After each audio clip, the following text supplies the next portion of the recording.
Hi అండి, నమస్తే. Welcome back to Nandu's cooking channel. ఈరోజు మన వీడియోలో శనగపప్పు వడలు ఎలా తయారు చేయాలో చూపించబోతున్నానండి. ఇవి బ్రేక్ఫాస్ట్కైనా సాయంత్రం స్నాక్స్కైనా 10 మినిట్స్లో ఈజీగా తయారు చేసుకోవచ్చండి. చాలా సింపుల్గా తయారు చేసుకోవచ్చు.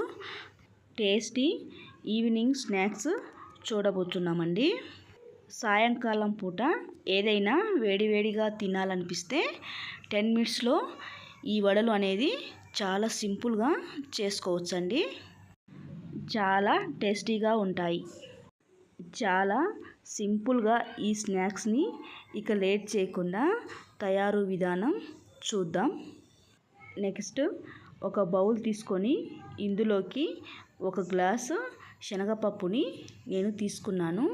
ఇవి వాటర్ పోసి మంచిగా ఒకసారి కలిపి క్లీన్ చేసుకోవాలి. ఈ శనగపప్పుని మనం 5 to 6 అవర్స్ ఖచ్చితంగా నానబెట్టాలి. లేకుంటే ఓవర్ నైట్ అయినా కూడా ఖచ్చితంగా నానబెట్టవచ్చు. ఈ పప్పు అనేది నానబెడితేనే మంచిగా వడలు సాఫ్ట్గా వస్తాయి. నెక్స్ట్ ఈ శనగపప్పుని ఒక మిక్సీ జార తీసుకొని ఇందులోకి శనగపప్పుని యాడ్ చేసి మనం గ్రైండ్ చేసుకోవాలి. ఈ పప్పుని మెత్తని పేస్ట్లా కాకుండా కొంచెం పలుకు ఉండేలాగా మనం గ్రైండ్ చేసుకోవాలి. ఇందులోకి ఏమాత్రం వాటరు అస్సలు వేయకూడదండి. వాటర్ వేసి గ్రైండ్ చేస్తే వడలు అనేది సరిగా రావండి. పిండి అనేది ఈ విధంగా ఉండాలి.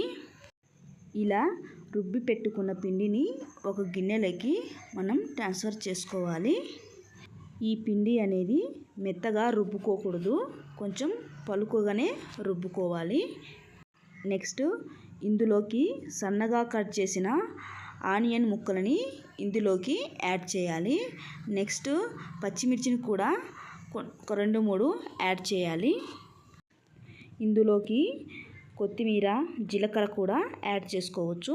రుచికి సరిపడినంత సాల్ట్, 1/4 టీ స్పూన్ వంట సోడాను కూడా యాడ్ చేసుకోవాలి. ఈ వంట సోడా యాడ్ చేయడం వల్ల వడలు అనేది చాలా క్రిస్పీగా వస్తాయండి. ఈ పిండిని మొత్తం కలిసేలాగా చేత్తో బాగా కలపాలండి. కనీసం 5 మినిట్స్ వరకు మనం ఖచ్చితంగా కలపాలి. ఎంత ఎక్కువగా కలిపితే అంత వడలు అనేది చాలా సాఫ్ట్గా వస్తాయండి. ఈ వీడియోలో చూస్తున్న విధంగా పిండి అనేది ఈ విధంగా కలుపుకోవాలండి. ఆయిల్ కూడా చాలా తక్కువగా పీల్చుకుంటుంది. నెక్స్ట్ స్టవ్ వెలిగించి ఒక కడాయి పెట్టుకొని అందులోకి ఆయిల్ యాడ్ చేసి వేడి చేద్దాం. ఇప్పుడు ఈ పిండిలో నుంచి కొద్దిగా తీసుకొని రౌండ్ బాల్ లాగా చుట్టుకొని ఈ విధంగా అరచేతిలో కొంచెం వాటర్ తీసుకొని మీకు నచ్చిన షేప్లో ఒత్తుకోవచ్చండి. ఇలా ఎన్ని వడలు అయితే మనకు అవసరపడతాయో ఆయిల్లోకి అన్ని వడలు ఒత్తుకోవచ్చు మీకు నచ్చిన షేప్లో. ఈ విధంగా అండి ఒక సైడు కాలాక మరో సైడు తిప్పుకొని సన్నని మంట మీదనే కాల్చుకోవాలి. లేకుంటే లోపల పచ్చిగా అనేది ఉంటుంది. మనం సన్నని మంట మీదనే కాల్చుకుంటే గోల్డెన్ రంగులోకి చాలా బాగా వస్తాయండి. ఈ విధంగా కాల్చుకున్న తర్వాత నూనెలో నుంచి బయటికి తీయాలి. నెక్స్ట్ ఈ విధంగా మళ్ళీ చేతికి వాటర్ యాడ్ చేసుకొని పిండిలో నుంచి కొంచెంగా తీసుకొని మనకి నచ్చిన షేప్లో ఒత్తుకోవచ్చండి. వీడియోలో చూస్తున్న విధంగా ఈ విధంగా చాలా సింపుల్గా చేసుకోవచ్చండి. ఇందులోకి కాగితం అవసరమే లేదండి. చేత్తోనే చాలా సింపుల్గా ఒత్తుకోవచ్చండి. మధ్యలో హోల్ కూడా మనకు నచ్చితే పెట్టుకోవచ్చండి.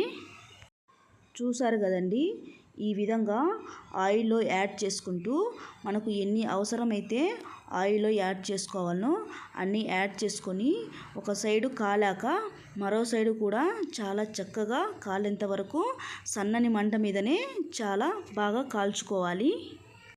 ఈ విధంగా కాల్చుకుంటే వడలు అనేది చాలా క్రిస్పీగా వస్తాయండి. గోల్డెన్ కలర్ వచ్చేంత వరకు మనం సన్నని మంట మీదనే కాల్చుకొని నెక్స్ట్ వేరే బౌల్లోకి ట్రాన్స్ఫర్ చేసుకోవడమే అండి. చూశారు కదండి ఎంత చక్కగా వచ్చాయో వడలు.